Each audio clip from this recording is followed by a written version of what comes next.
The greatest adventure is what lies ahead.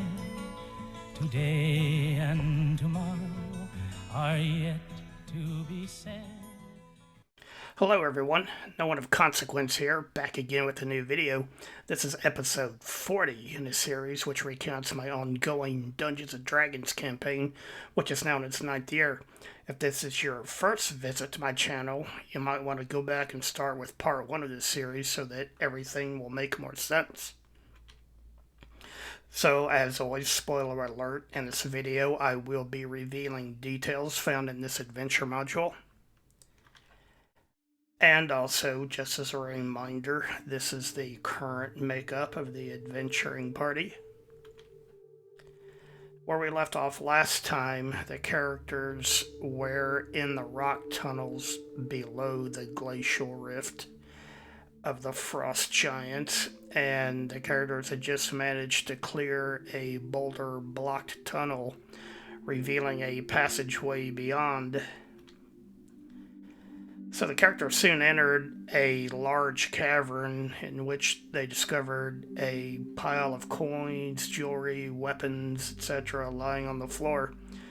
Moving in a little further, Obrak and Garrett heard what sounded like a huge intake of breath in the darkness to the north, and then they were suddenly enveloped by a blast of frost and snow. When the blast subsided, Obrak was still alive, but he was heavily wounded. And unfortunately, Garrett was dead. He was frozen solid. Then soon after that, a white dragon loomed out of the darkness there to the northeast. The characters, Thorol immediately began talking to and flattering the dragon, while Niobe said that the party had come here to bring offerings of treasure for it. So the dragon paused to listen, and the characters who were still alive each stepped forward and presented a magic item that they owned as tribute to the dragon. And actually, everything was going kind of well until one of the characters, and I don't even remember who, just happened to mention in passing that the party had been slaying frost giants and that they could bring a body here for the dragon to eat. And upon hearing this, the dragon flew into a rage, shouting that the frost giants were allies of his. And in the end, there was some more pleading from the characters. In the end, though, the dragon seized Garrett's body to hold it hostage, if you will. Since the characters had brought up feeding it, it commanded the characters to bring it something new and interesting to eat, or else it would simply devour Garrett instead. And then the dragon closed by warning the characters that it would be watching them and that they better not try any tricks. So the characters left, and this is just a screenshot of the dragon huddled up with Garrett's body. So the characters went back out into the entrance cavern with the stairs leading down to this area, and they decided to send Aramis, Thorol, and Gore back to their hideout cave. And their original plan was to bring back Gorbadok's pig, which they had left behind at the hideout cave, but they were going to bring it back and offer it to the dragon to eat. However, when they returned back down here, they not only brought the pig, but they brought that pack mule that they had as well. So the characters decided that they would just sacrifice the mule to the dragon and try to keep back the pig.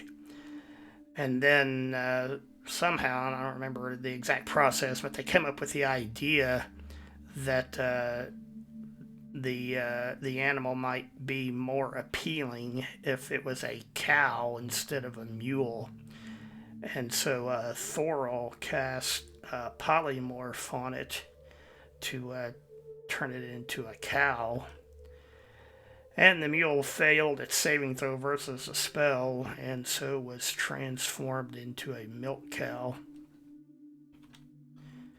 So the characters went back to the dragon cave and presented this, quote, cow to the dragon, and it roared at them that that's not the same animal you brought down to the cave.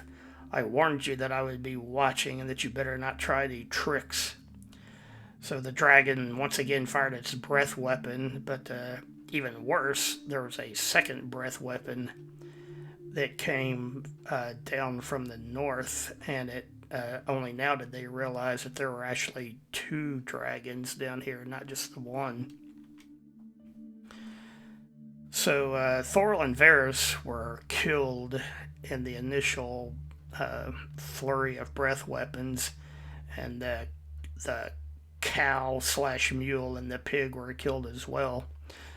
Aramis and Obrak charged to engage the dragon, but they did actually manage to inflict some damage on it, but then they were hit by another breath weapon blast from the second dragon that was still hiding in the darkness to the north.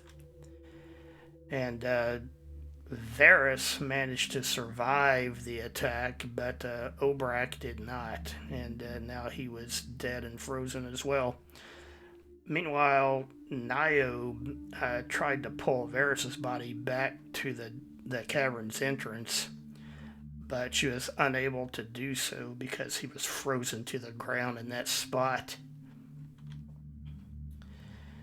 The dragon flew into the air and breathed used his breath weapon yet again, as well as the second one. And this time, the combined breath weapons finished off Aramis. So while all this was going on, Gorbadoc, who I pointed out there in the corner, he had activated a ghostly sheet costume, which was a Halloween reward item that he had received on that previous holiday adventure. You can read the description there of what it does. And then meanwhile, at the same time, Niobe down there in the bottom corner was preparing to use a pumpkin carriage, which you've seen before, and she had received as a Halloween reward item. So Gorbadoc flew as wearing the ghost costume to the pumpkin carriage, and he did manage to get Varys inside the carriage as he flew past. And so you had Niobe, Gorbadoc, and the frozen Varys inside the pumpkin carriage, and once they were in there, Niobe activated it and used it to teleport themselves back to their hideout cave. So once back at the cave, Niobe and Gorb put Varys' frozen body by the campfire in there, so he could thaw out, and once he was thawed out, then she cast Raise Dead on him, and then she used additional spells to heal Varys back up. Then the three of them returned to the Glacial Rift to try to find out about the others, but they found at the entrance to the rift the frozen corpses of Obrak and Thorol placed at the entrance, clearly as a warning for the others to stay away. So they managed to get those characters back to the hideout cave and thaw them, and Niobe was able to resurrect them as well. And unfortunately, though, with Thorol and Obrak, a lot of their magic items had been taken by the dragons, so they didn't have a whole lot of stuff with them. But in this whole process of raising and healing everyone took a few days because Nio needed to rest and recover her spells in between. So finally, when they were ready, the surviving characters returned to the caverns under the glacial rift, and Varys had a Christmas holiday item, these snow goggles, which you can read the description there, because they were sure that there had to be an entrance hidden down here somewhere, and not where the dragons were that led to more frost giants. So at any rate, he used these snow goggles, and he did find a concealed entrance, which you can see here, and it was blocked with a large boulder, but working together, they finally managed to push it aside. But unfortunately, as soon as they did, they were greeted with a couple of thrown boulders, and then they also heard a horn blast further back in the darkness, which was undoubtedly an alarm of some kind to alert everyone, the other frost giants, that the characters had arrived. So the characters retreated back towards the stairs leading down here, but as they were falling back, they were assaulted with additional thrown boulders. But they finally made it back to the surface level, and they were not, at least not immediately, pursued. So they decided to return to that cavern of frozen corpses that they had found a few days before, which was in a previous episode, because they had seen that these corpses had various weapons and what they thought were probably magic items frozen in the ice with them. So they thought that they might be able to get some of those items to help re-equip, especially Obrak, who had lost a lot of stuff to the dragons. So finally, they selected 3 of the corpses that had what might be useful, and they dragged those blocks of ice outside to the ledge, and it took some time, but they managed to break through the ice and obtain the belongings that these corpses had on them. Alright, well, that's all I have for now. Thanks for watching. Please remember to hit the like button if you enjoyed the video. If you haven't, please consider subscribing, leave a comment, let me know what you think. Feel free to share the video, and anything you can do to help support the channel is appreciated. Thanks again. Bye for now.